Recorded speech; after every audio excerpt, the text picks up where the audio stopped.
Každý hráč Robloxu aspoň raz počul meno John Doe. Pre niekoho len obyčajný starý účet, pre iných legenda, ktorá kedysi naháňala strach celej komunite. Ak si v tom období hral, vieš, že to nebola len obyčajná internetová historka, ale celospoločenský fenomén. Stačilo vysloviť tieto dve slová a tisíce hráčov okamžite spozornelo. Dnes sa to môže zdať smiešne. Ako by mohol jeden profil vystrašiť milióny ľudí? Vtedy však bola atmosféra úplne iná. Roblox bol svetom fantázie, kde ľudia uverili tajomnú oveľa ľahšie než realite. Všetko začalo nenápadne. John Doe bol neaktívny testovací účet, ktorý nikoho nezaujímal, až kým si ho internet nevybral za svoj mýtus. Začali sa šíriť bizarné príbehy, že sa v určitý deň prihlási, hackne servery a definitívne zmaže účty všetkých hráčov.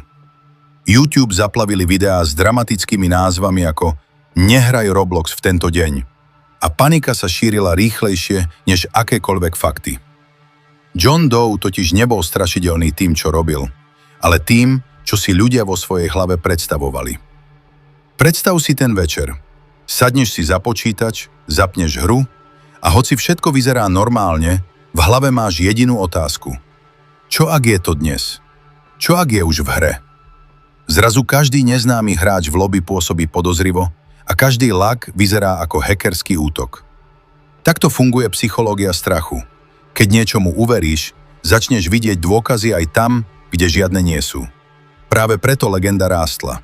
Ak ťa bavia takéto príbehy zo starej éry, nezabudni na odber, nech sa toto video dostane k ďalším pamätíkom.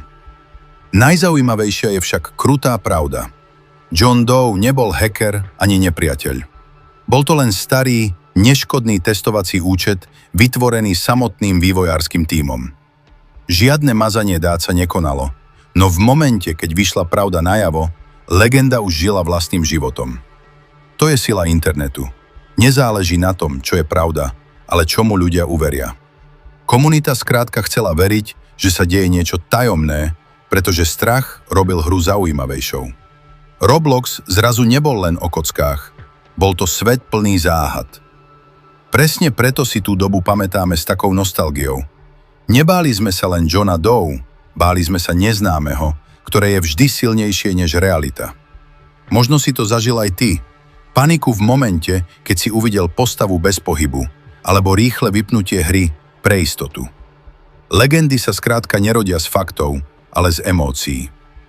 Hoci sa komunita zmenila a hráči vyrástli, meno John Doe nezmizlo. Zostáva symbolom éry, kedy bolo všetko tajomnejšie a kedy jedno meno dokázalo zastaviť internet. Hra vtedy nebola len hrou, bolo to dobrodružstvo, kde si nikdy nevedel, čo ťa čaká za rohom. A čo ty? Zažil si túto éru na vlastnej koži? Napíš do komentára, či si mal z Johna Doe reálne strach, alebo si hneď vedel, že je to len legenda.